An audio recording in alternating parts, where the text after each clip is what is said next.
देश की semi high speed Vande Bharat express जब गोरखपुर से लखनऊ के बीच चली थी, लोगों में बहुत उत्साह था। लेकिन अभी 3 दिन में नहीं बीते हैं कि शरारती तत्वों ने स्टेशन पर पथराव शुरू कर दिया और आज इसके 4 कोचों के शीशे जो क्षतिग्रस्त कर दिए, जिससे हालांकि शीशों की क्वालिटी अच्छी होने से और अनब्रेकेबल माने जाने वाले शीशे, इससे जो अंदर किसी यात्री को दिक्कत तो नहीं हुई, लेकिन इस ट्रेन को बदनाम करने में उन लोगों ने कोई कसर नहीं छोड़ी। अब इस ट्रेन की सुरक्षा को लेकर के तमाम सवाल उठ रहे हैं, क्योंकि ट्रेन में पूरे सीसीटीवी लगे हुए हैं, इसलिए ये माना जा रहा है कि शरारती तत्वों का पता चल जाएगा। अभी उत्तर रेलवे की सीनियर डीसीएम रेखा शर्मा ने बताया कि इस ट्रेन को लेकर के कमांडेंट ने और जिला प्रशासन के साथ जो है अयोध्या के बातचीत शुरू की है और अब जो है सीसीटीवी फुटेज निकालकर शरारती तत्वों का पता लगाया जाएगा। अब देखना यह है कि ये ट्रेन कैसे सुरक्षित दौड़ पाएगी और अगर इसी तरह शरारती तत्व ट्रेन को बदनाम करते रहे तो रेलवे कैसे जो है इनसे निपट पाएगी।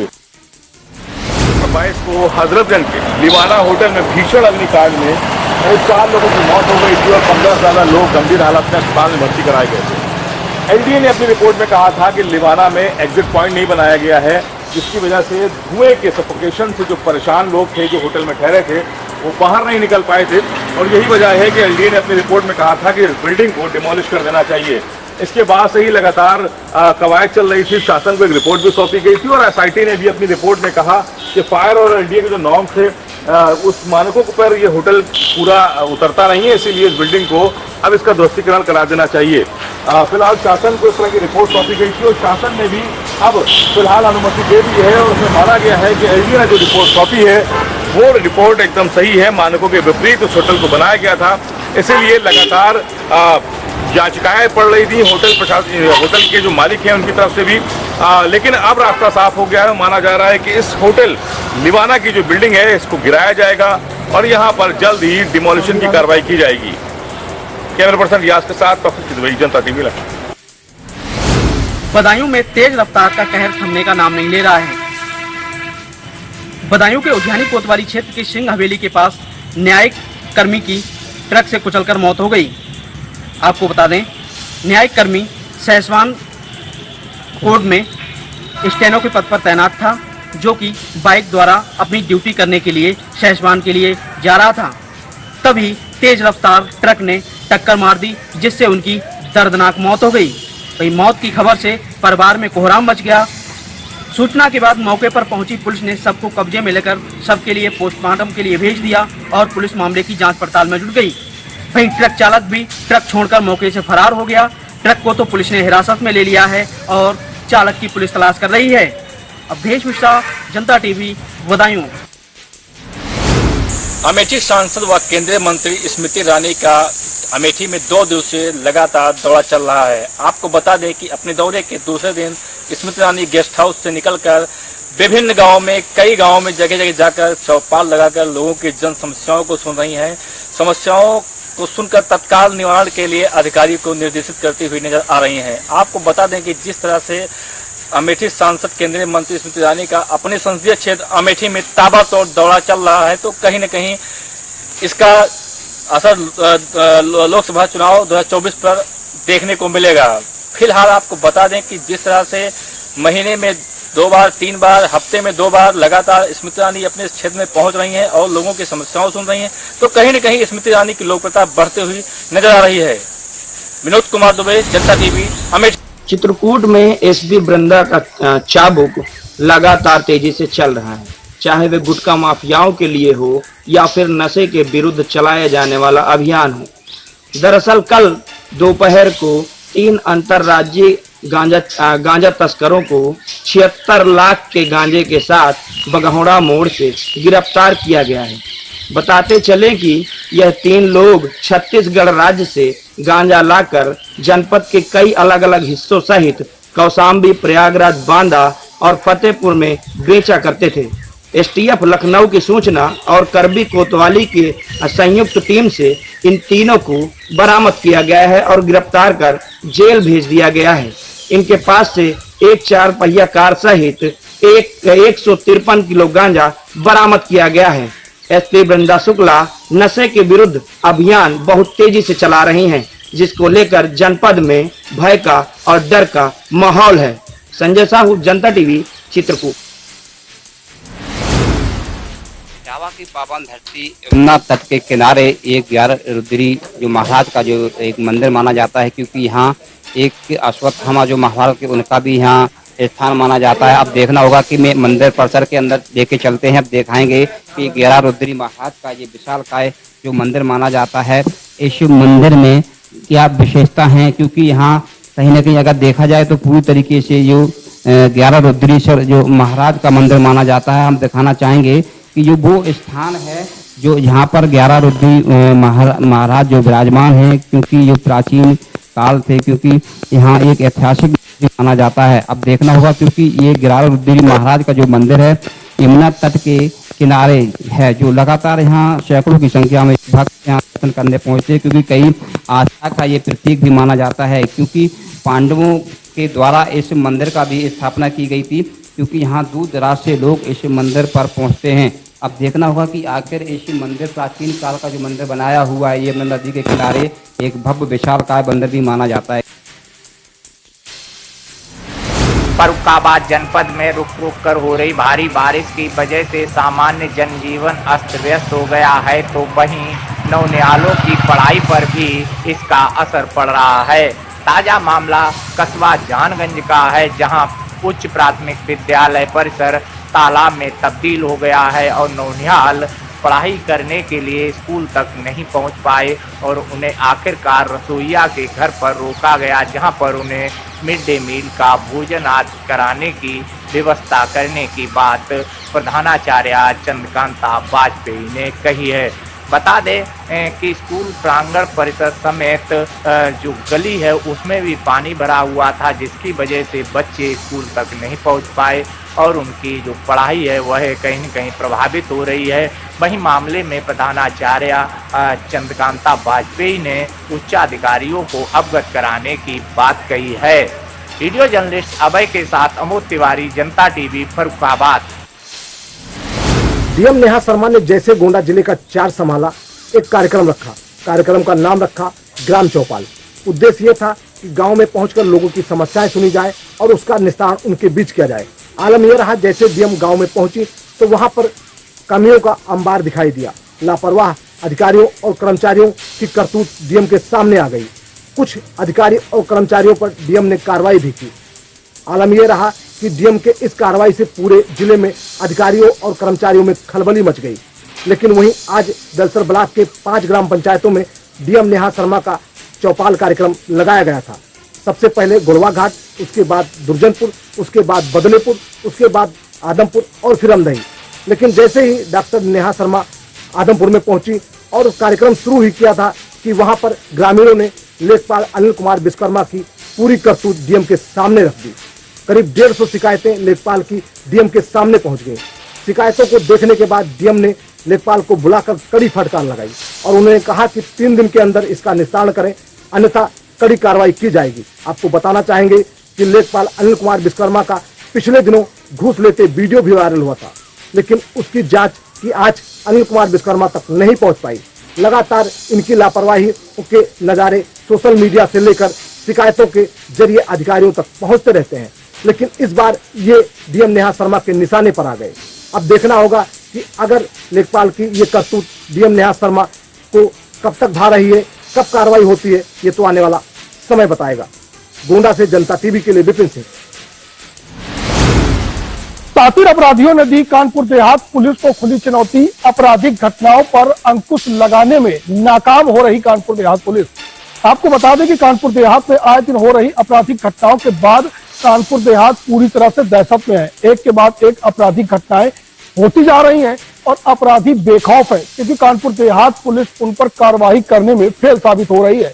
आपको बता दें कि आज कानपुर देहात में 2 बड़ी लूट की घटनाएं हुई हैं, जिनमें से एक सिकंदरा थाना क्षेत्र के सिलौला बुजुर्ग बम्बा पर दिल्ली से मजदूरी कर घर वापस आ रहे एक युवक पर 4 लुटेरों ने तमंचे के दम पर लूट की और चक्कू से हमला कर उसके 50,000 रुपए लूट कर फरार हो गए। इस पूरी घटना की जानकारी जब परिजनों को हुई, वे मौके पर पहुंचे और पुलिस ने घायल को सीएससी में भर्ती कराया। पत्नी लगातार तड़प रही है इस बात को लेकर कि आखिर उसका पति सुरक्षित नहीं था। तो वहीं दूसरी घटना रूरा थाना क्षेत्र के तिगाई गांव के पास हुई, जब अपनी पत्नी के साथ झिंझक जा रहे एक युवक को बाइक सवारों ने घेरा और उनके पास से 1 लाख रुपए की लूट कर ली। हालांकि इस पूरी घटना में एक अपराधी अपनी बाइक छोड़कर मौके से फरार हो गया है। दोनों ही घटनाओं में 4 साथी लुटेरे थे। सवाल यह खड़ा होता है कि कानपुर देहात में एक के बाद एक हो रही आपराधिक घटनाओं के बाद अंकुश कैसे लगाया जाए, क्योंकि अब घटना करने का समय रात नहीं बल्कि अपराधी इस कदर बेखौफ है कि किसी भी वक्त घटना को अंजाम दे सकते हैं। और कानपुर देहात में हुई दोनों लूट दिन के उजाले में हुई है। अब देखना यह होगा कि आखिर इन अपराधियों पर अंकुश कैसे लगेगा और कैसे जो कानपुर देहात की पुलिस पर प्रश्न चिन्ह लगा है उसे कैसे हटाया जा सकेगा। कानपुर देहात से गौरव शुक्ला, जनता टीवी। पूर्व में हुए पंचायत चुनाव में हारे हुए एक पूर्व प्रधान ने ऐसी साजिश रची कि ग्रामीणों ने कुछ दमंग ग्रामीणों ने प्रधान के घर में ही जाकर लाठी डंडों से तोड़फोड़ कर दी। मामला है थाना मड़ावरा की ग्राम सोरई का, जहां एक पंचायत प्रधान के घर में हो रही थी और मामला था विपक्षी दलों के एक पुत्र द्वारा पूर्व में एक गाय के साथ अपकृत्य किया था। इसी को लेकर गांव में पंचायत हो रही थी। जब यह जानकारी उन लोगों को लगी तो उन्होंने एकजुट होकर प्रधान के घर आकर तोड़फोड़ की और लाठी डंडों से जबरदस्त कुटाई कर दी। यह सारा मामला पुलिस की संज्ञान में आने के बाद पुलिस ने दोनों पक्षों पर मुकदमा दर्ज कर लिया है। अब देखना है पुलिस इन लोगों की गिरफ्तारी कब तक कर सकती है। विजय जैन, जनता टीवी, ललितपुर। हाईवे पर विक्रमपुर के पास सड़क हादसे में 12 लोगों की मौत के बाद अब प्रतापगढ़ प्रशासन सतर्क हो गया है। वहीं आपको बता दें कि ऑटो चालक समेत पिता और माता की मौत होने के बाद जब घर पर 300 पहुंचता है तो परिजनों में कोहराम मच जाता है। आपको बता दें कि कल शाम 3:30 से 4 के बीच एक सड़क हादसा हुआ था जिसमें टैंकर ने एक ऑटो चालक को रौंद दिया, जिसमें करीब 16 लोग सवार थे, जिसमें 12 लोगों की मौके पर ही मौत हो गई, कुछ इलाज के दौरान हुई मौत। वहीं ऑटो चालक जो वाहन चला रहा था उसमें पिता और माता भी सवार थे। जहां एक ऑटो पर माता पिता और पुत्र की मौत हो जाती है, वहीं परिजनों में कोहराम मच जाता है। तो घर पहुंचते ही परिजनों में कोहराम मच गया। वहीं प्रतापगढ़ पुलिस सतर्क हो जाती है। प्रतापगढ़ जिले के चिलबिला बाजार में पुलिस द्वारा सघन चेकिंग अभियान चलाया जाता है। ऑटो चालकों को दी जाती है हिदायत। जहां ऑटो चालकों द्वारा सवारी ओवर लोड भरते हैं, उनको हिदायत दी गई किस तरीके से लापरवाही की जाएगी तो सख्त से सख्त कार्रवाई की जाएगी। इसको लेकर प्रतापगढ़ प्रशासन अलर्ट हो चुका है। विकास गुप्ता, जनता टीवी, प्रतापगढ़। जिला प्रशासन और जलकर विभाग की एक बड़ी लापरवाही देखने को मिली। शहर के टाउन हॉल पे स्थित एक पानी की टंकी जो बरसों से खराब पड़ी हुई है और उस टंकी से अब पानी भी सप्लाई लोगों को तक नहीं किया जा रहा है और यहीं पर एक दूसरी टंकी बना दी गई है जिससे लोगों के बीच में पानी पहुंच रहा है। पुरानी टंकी जो जर्जर हो चुकी है, तस्वीरों के माध्यम से आप देख सकते हैं कि पानी की टंकी की हालत इतना जर्जर हो चुकी है कि ऊपर से रेलिंग टूट चुकी है, जीने टूट चुके हैं, खंभे पूरी तरह से जर्जर हो चुके हैं और नीचे गंदगी का अंबार लगा हुआ है। और सबसे खास बात आपको बता दूं कि बगल में ही जहाँ पर टंकी स्थित है, बगल में ही एक प्राथमिक विद्यालय भी है जहाँ पर बच्चे पढ़ते हैं और ये काफी भरा हुआ क्षेत्र है, हरा भरा क्षेत्र है। यहाँ पर कई अच्छी खासी आबादी है और इस क्षेत्र में अभी तक इस पानी टंकी को डिमोलिश नहीं किया गया है। इस संबंधित जब विभाग से बातचीत की गई तो विभाग ने इसके डिमोलिश करने के आदेश की बात जरूर करी है और यहाँ तक कहा है कि टेंडर हो जाने के बाद इसको जल्द ही निस्त नाबूद कर दिया जाएगा, दमिदोज कर दिया जाएगा। लेकिन अभी जिस तरह से लगातार बारिश हो रही है उस कारण कहीं ना कहीं समस्या उत्पन्न होती दिखाई पड़ रही है। क्या कह सकता है कि लोगों में आशंकाएं और डर दिखाई पड़ रहा है कि अगर पानी टंकी गिर जाती है और दुर्घटनाग्रस्त हो जाती है तो आसपास जो स्कूल है और जो लोग रह रहे हैं, आबादी है, वो कितना प्रभावित हो सकते हैं और कहीं ना कहीं उनके लिए ये काल भी बन सकती है। अब देखना होगा कि प्रशासन इसके ऊपर कब तक सुन लेता है और कितनी जल्दी ये कार्रवाई करके इस पानी टंकी को ध्वस्त कराता है, ये देखने वाला विषय होगा। रावली से जनता टीवी के लिए आफ्ताब खान की रिपोर्ट। अब हम मौलवी अहमद उल्लाह शाह की मजार पर हैं। हम उनका संक्षिप्त परिचय बताते हैं और कैमरामैन से कहेंगे एक बार आप भी संक्षिप्त परिचय पर थोड़ा सा फोकस करें। मौलवी अहमद उल्लाह शाह का जन्म 1797 में चोनापट्टनम स्थान पर हुआ था। उनके पिता सैयद अहमद अली महान योद्धा टीपू सुल्तान की सेना में थे। टीपू सुल्तान ने मौलवी साहब को भी अपनी सेना में ताना शाह के पद पर विभूषित किया था। महर अली शाह गौस नामक संत के संपर्क में आने के बाद फकीरी अंगीकृत की बाद में डंका शाह के नाम से मौलवी मशहूर हुए। बताते हैं जब मौलवी चला करते थे तो उनके आगे डंका बजता था और इसीलिए मौलवी अहमदुल्लाह शाह डंका शाह के रूप में मशहूर हुए। और उनकी शहादत ऐसे हुई कि मौलवी अहमदुल्लाह शाह क्वाया में एक राजा थे जगन्नाथ, उनके आवास पर गए, उनको सूचना मिली थी कि वहां पर कुछ अंग्रेज छुपे हुए हैं। जब गेट बंद था तो मौलवी ने महावत से कहा कि गेट तोड़ दे, लेकिन तभी वहां पर अहमदुल्लाह शाह को धोखे से गोली मार दी गई और उसके बाद जगन्नाथ ने उनके सिर को काट लिया और वहां के जिला कलेक्ट्रेट थे शाहजहांपुर के, उस समय उनको वह सिर दिया जाके और बदले में 50,000 का इनाम पाया। तो ये थी उनकी शहादत। लेकिन आज भी यह मजार इस तरह है कि यहाँ पर ना तो कोई आता है और ना ही यहाँ पर कोई फूल चढ़ाता है, ना कोई चादर चढ़ाता है और ना ही कहीं मोहम्मद अहमदुल्लाह शाह का नाम आता है। तो यह एक बार हम कहेंगे कि अपने कैमरामैन से कहेंगे एक बार थोड़ा सा मजार का दृश्य दिखाएं कि मजार पे किस तरह से सन्नाटा छाया हुआ है। यहाँ पर हो सकता है कोई सेवादार भी ना हो क्योंकि यहाँ पर चारों तरफ खेत हैं, मजार बिल्कुल एकांत में है। लेकिन कभी कभी बताते हैं कि आर्मी के जवान यहाँ पर आया करते थे। अब हम आपको इस तरह से यह भी दिखा दें कि मजार में पेड़ पौधे तो हैं लेकिन यहाँ पर कोई भी आदमी, दिन के 12 बजे हैं लेकिन मजार पर कोई भी इंसान यहाँ हमें नहीं मिला है। राजीव शुक्ला, जनता टीवी, शाहजहांपुर।